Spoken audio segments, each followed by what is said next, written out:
think it's very important that people understand like how important bees are to the ecosystem.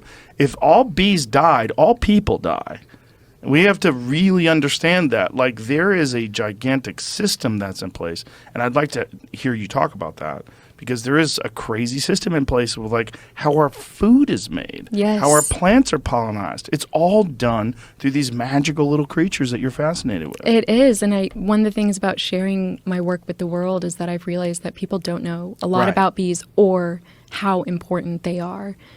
Bees pollinate 1 out of every 3 bites of food we eat. And it's not just, the apple or the almond that you've had today or your cup of coffee. It's the beef that you're eating that grazed on alfalfa. Bees are responsible for that. And, when our bee populations are healthy, that's a good sign for our planet, because bees are pollinating. Over 75% of plants need bees for pollination.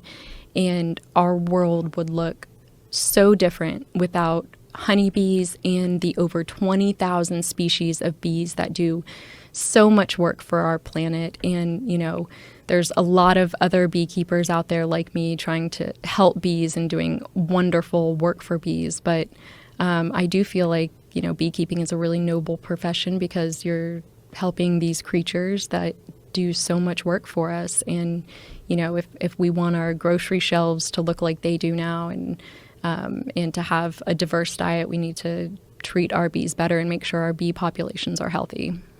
I read something about more than one thing, about cell phone signals interfering with the way bees communicate. Do you know what that is? I have heard a little bit about that, or I've heard about that years ago. I haven't heard about that recently, and I don't know if there's any merit to that. Oh, okay. See if we can find something on that. Because there was some confusion as to whether or not bees were behaving differently as cell phone use became more widespread and more towers were up. And I would just imagine that signal, whatever that is, that's in the air. Obviously, we can't detect cell phone signals. Right. You have to look at your phone to see if you have a signal. But whatever they are able to do is obviously so different than Yes. the kind of senses that we have. And I think the speculation was that, or maybe theory, was that there is something about these signals that is interfering with the way bees communicate. There could be, but that's certainly not the biggest problem bees face, Right. So I don't think that's a challenge that bees are facing right now. I could be wrong, but it's not a challenge as a beekeeper I face, or I see a problem with my bees in cell phone towers. I see a problem with my bees not having enough food, and with pesticides and industrial agriculture. So what is industrial agriculture doing to bees? It's killing our bees. It's we're putting these large monocrops. We're putting acres and acres of the same thing that need bees to pollinate. For example, almonds.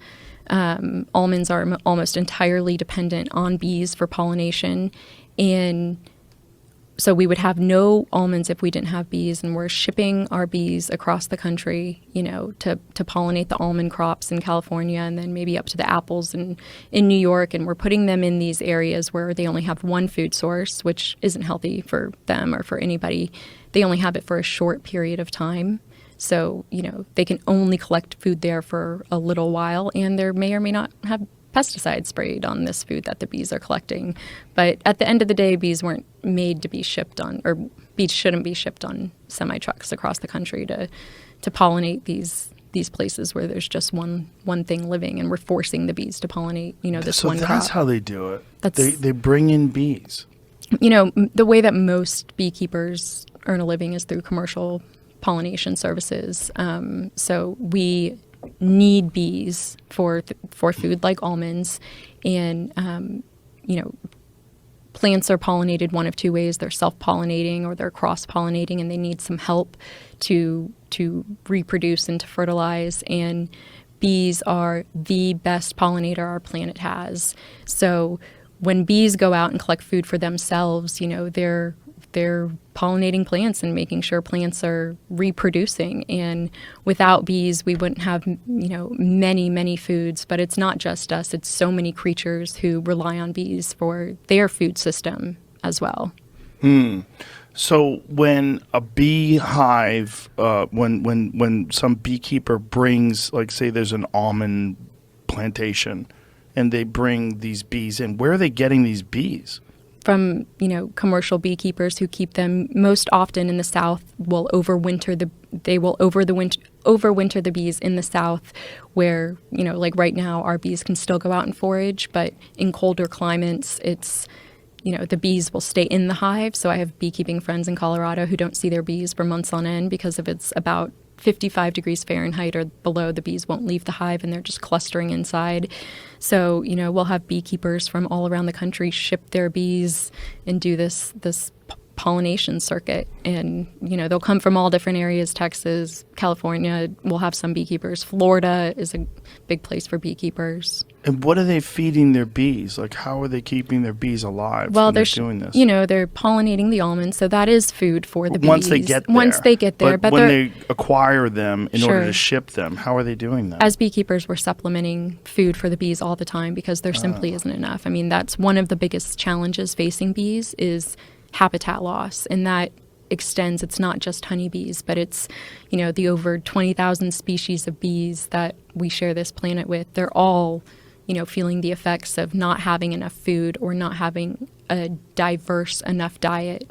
So we will supplement the bees' feed with sugar water when needed, and it's trash. I mean, it's just like feeding your kids McDonald's every day, What is the difference between what they get? Because pollen, obviously, you were talking about the protein.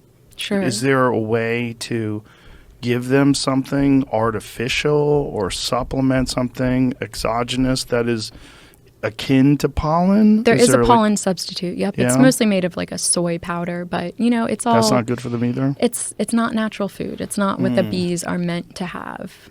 I mean, these creatures have been around so long. It's for us to come along and start feeding them artificial food. So is it like human beings where if you give them this artificial stuff, you see a decline in lifespan and a decline in overall longevity and robustness of health? I don't know if any studies have been done that have exclusively fed bees artificial food.